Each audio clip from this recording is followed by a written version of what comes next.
La surface de la Terre est couverte par les roches et les plans d'eau.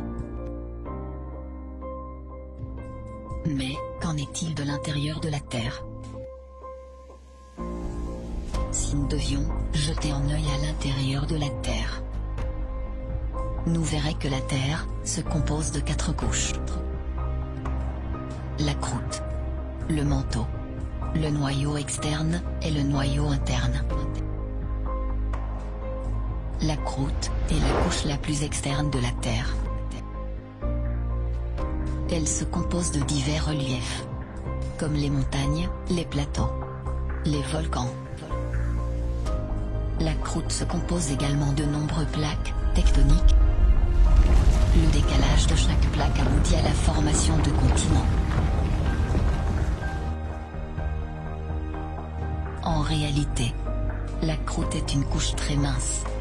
Elle est à seulement 50 km profondément. La croûte flotte au-dessus des couches extérieures de la Terre. La croûte océanique est plus mince que la croûte continentale.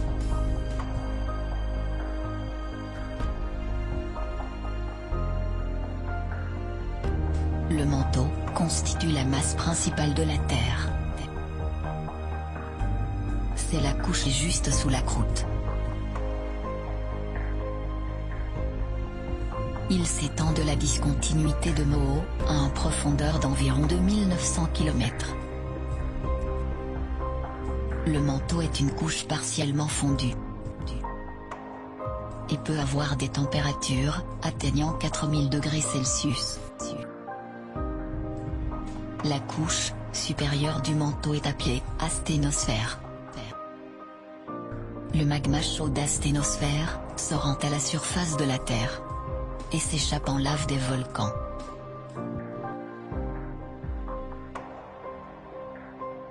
En plus de l'asténosphère, il y a la lithosphère.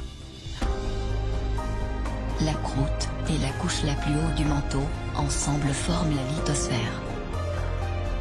Tandis que l'asténosphère a une profondeur de 400 km.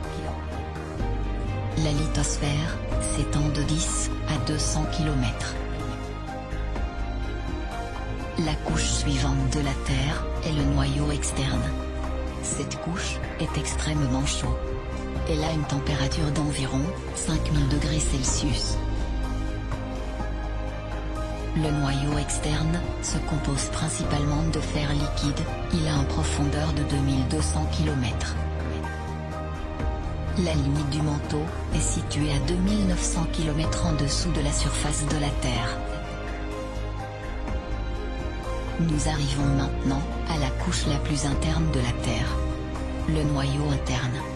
Il a une température d'environ 6000 degrés Celsius. C'est presque la température de la surface du Soleil.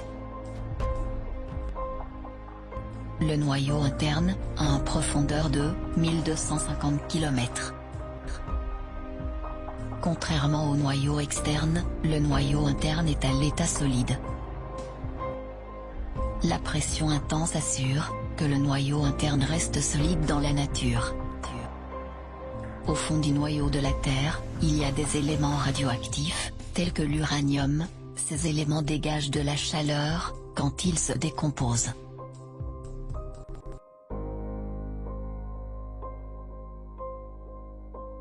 Le noyau a aussi une fonction très importante, il est responsable du champ magnétique de la Terre.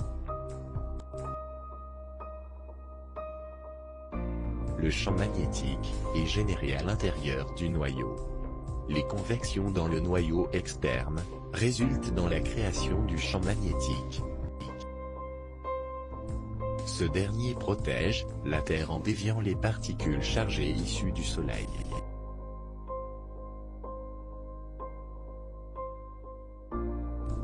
Les 4 couches de la Terre ont toutes des fonctions spéciales.